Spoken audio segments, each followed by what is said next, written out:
The daycare you trust your child with your child's life could be putting your little one at risk. A Call 6 investigation found providers across the state violating fire code, serious concerns like blocked exits and no working smoke detectors. An Indiana father knows the danger all too well. His daughter died in a daycare fire, and tonight he's speaking for the first time. Call 6 investigator Kara Kinney now with the message he wants you to hear.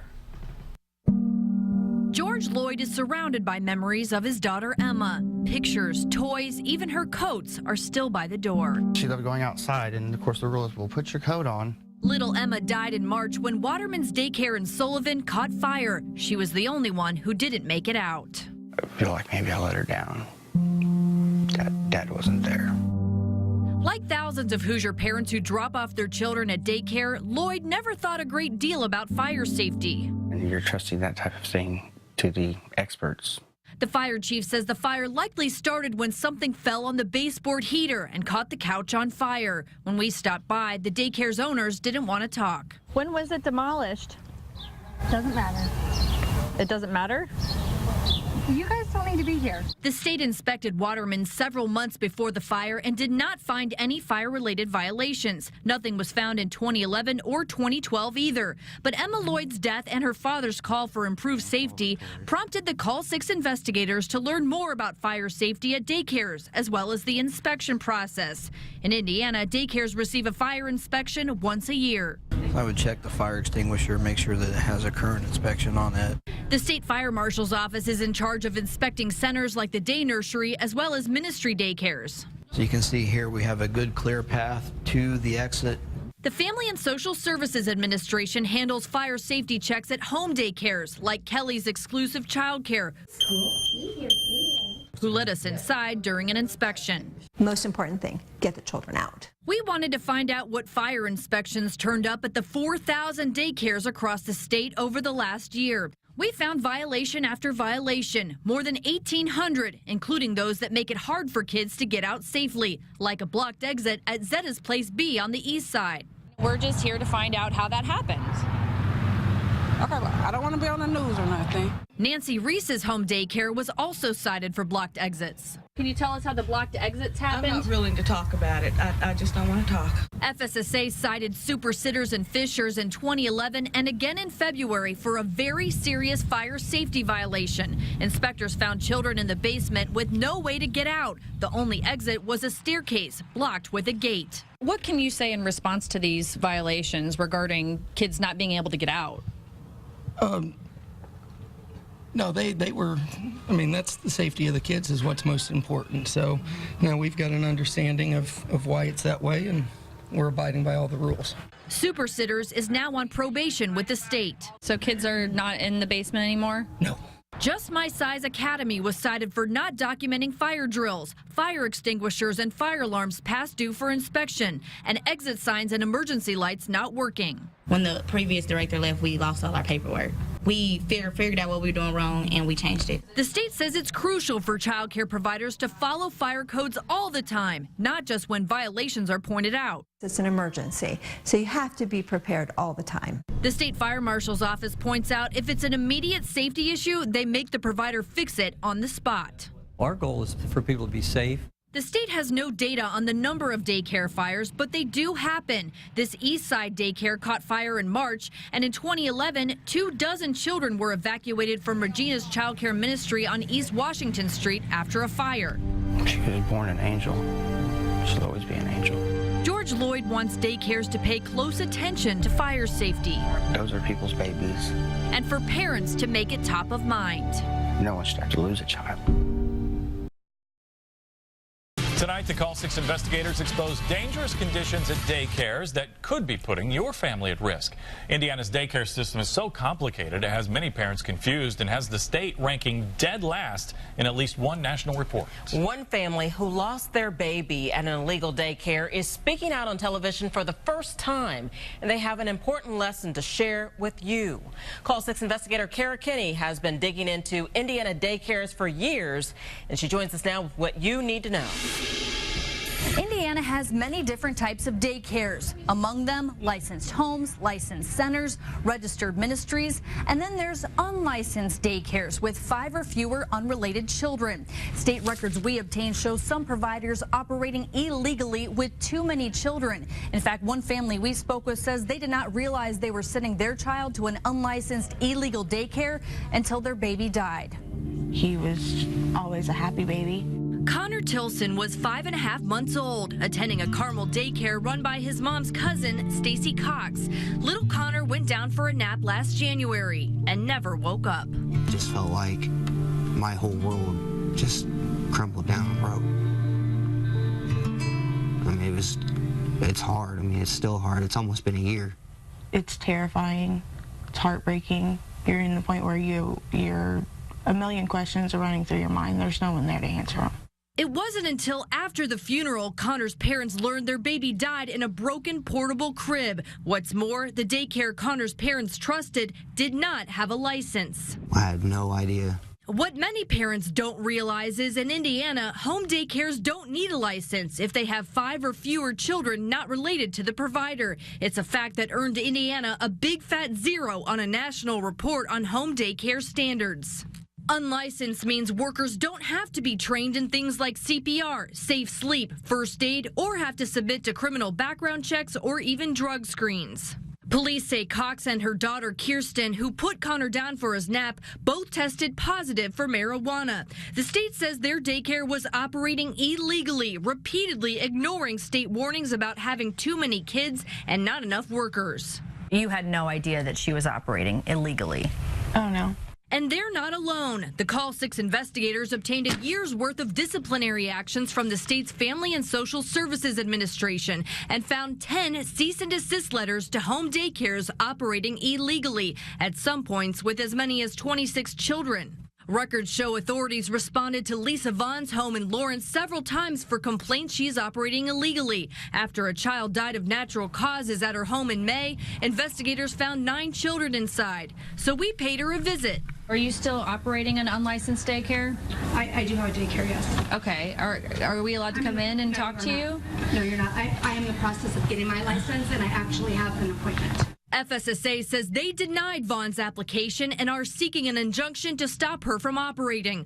Vaughn says she's operating within the law, but we couldn't verify that. How many kids do you have here now? I have 5. You have 5 unrelated kids? 5 unrelated kids. Okay, so are you meeting the requirements right now? Debbie Tuma in Cicero got a cease and desist letter in November. I was over by 2 for 2 hours, and therefore I had to let go of a family that I had had for a year and a half because they were only part-time. I was only over for 2 hours. She is still unlicensed. Are you following the law? Yes, I am definitely following the law. We counted children, and Tuma appeared to be complying with the law. FSSA says they investigate complaints and follow up to make sure the provider comes into compliance or closes. Connor Tilson's parents wish they had known more about their daycare. It's sad because, I mean, all the pictures that I have of them, I mean, they just stop. I mean, I can't take any other pictures of them. I mean, it's just hard. They want other parents to learn from their loss. Do your homework, you know, check, double check, triple check, just make sure everybody, you know, wherever your kid is going to go, make sure that they're licensed. If you want to check out if your child's daycare is licensed or not, head to the state's Care Finder website. You can look up inspection reports, and if a provider does not show up here, that likely means they do not have a license. As for Stacy Cox, the state got a court order to shut down their daycare. Cox and her daughter Kirsten Phillips both declined to be interviewed for this story. Phillips is awaiting trial while Cox was found guilty of involuntary manslaughter and is now out of prison on work release. This whole process can be so frustrating and confusing for parents. What can they do other than look up those inspection reports? Well, experts say use your 5 senses every single time you set foot inside your child's daycare. Look for red flags like broken toys, for example. Another tip is stop by unexpectedly. You really want to see what's going on when you're not there. Right. Exactly. Really good information, Kara. Yeah, thank you. Tonight, the Call 6 investigators uncover a new weapon in tracking down deadbeat parents. And that weapon is getting results in a multi-billion-dollar problem. Call 6 investigator Kara Kinney got exclusive access to those on the front lines, including a family. Kara. That's right, Todd. Indiana parents owe more than $2.3 billion in child support. That's billion with a B. We as taxpayers are paying for this problem because many parents who aren't getting that child support have to go on government programs just to make ends meet. Tonight, we're taking you inside the child support problem to show you what it's doing to families and a new way prosecutors are tracking down deadbeats.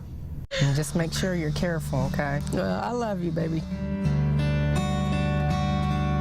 Lavonda Hendrickson has been a single mom to her daughter Chantel for nearly all of her 19 years. A joy, but it hasn't been easy. It's sad.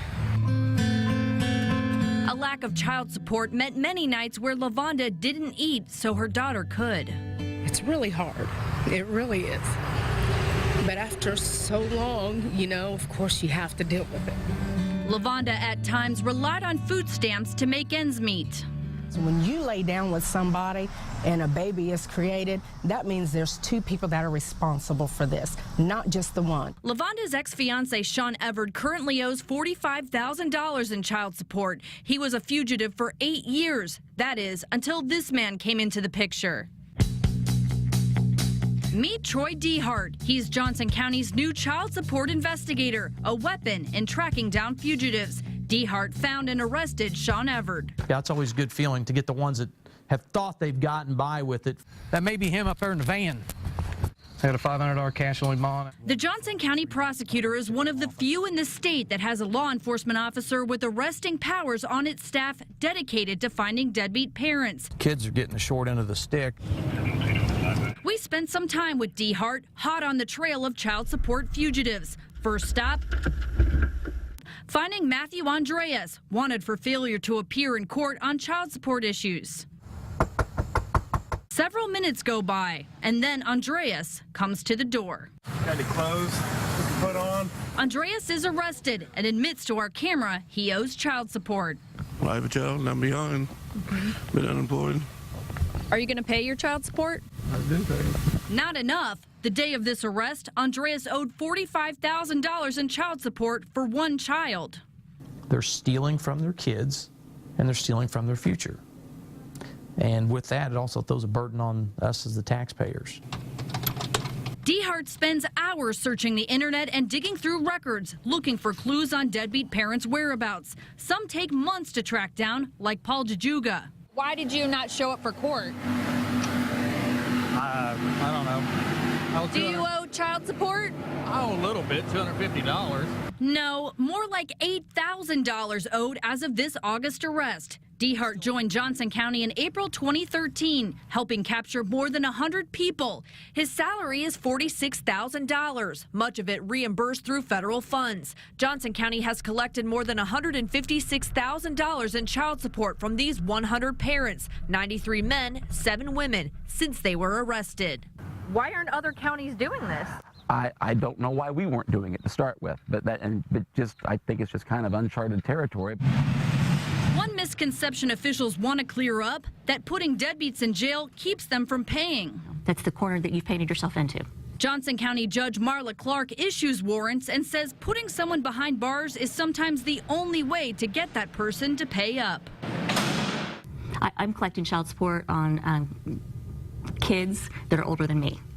That's how long some of these cases drag on. Troy Dehart is still looking for dozens of child support fugitives, hoping to get them to own up to their responsibility. What he did was wrong. Despite struggling, Chantel Hendrickson is now in college at Vincennes University, studying criminal justice of all things. Her father is now serving time in state prison for failing to pay child support.